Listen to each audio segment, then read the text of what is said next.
Bismillahirrahmanirrahim. Assalamualaikum warahmatullahi wabarakatuh. Perkenalkan, nama saya Empat Patona, pengampu mata pelajaran ekonomi kelas 10 di SMA Negeri 1 Maja. Kali ini, saya akan menyampaikan materi pembagian ilmu ekonomi.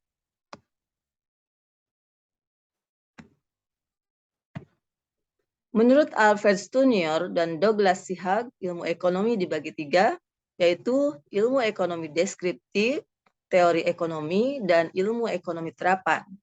Teori ekonomi dibagi dua menjadi makroekonomi dan mikroekonomi. Ilmu ekonomi deskriptif merupakan bagian dari ilmu ekonomi yang menggambarkan secara apa adanya tentang kehidupan ekonomi suatu daerah atau suatu negara pada masa tertentu berdasarkan data yang ada. Misalnya, gambaran kondisi krisis moneter di Indonesia yang terjadi pada tahun 1998. Teori ekonomi merupakan bagian dari ilmu ekonomi yang memberi penjelasan secara sederhana mengenai cara kerja sistem ekonomi serta ciri-ciri penting dari sistem ekonomi tersebut.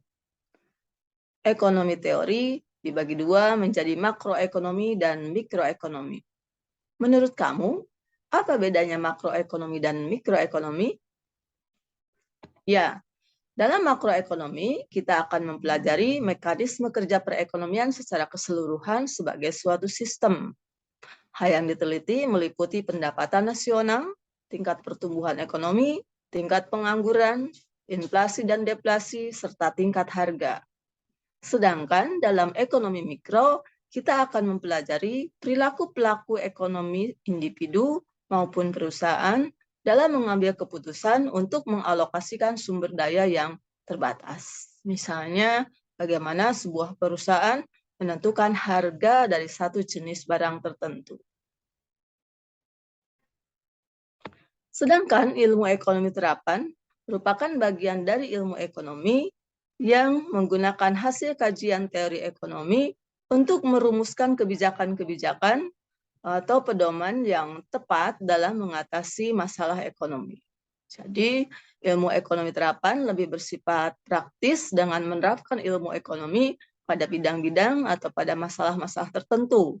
Misalnya ekonomi perusahaan, ekonomi perbankan, dan ekonomi moneter. Demikian materi yang Ibu sampaikan. Assalamualaikum warahmatullahi wabarakatuh.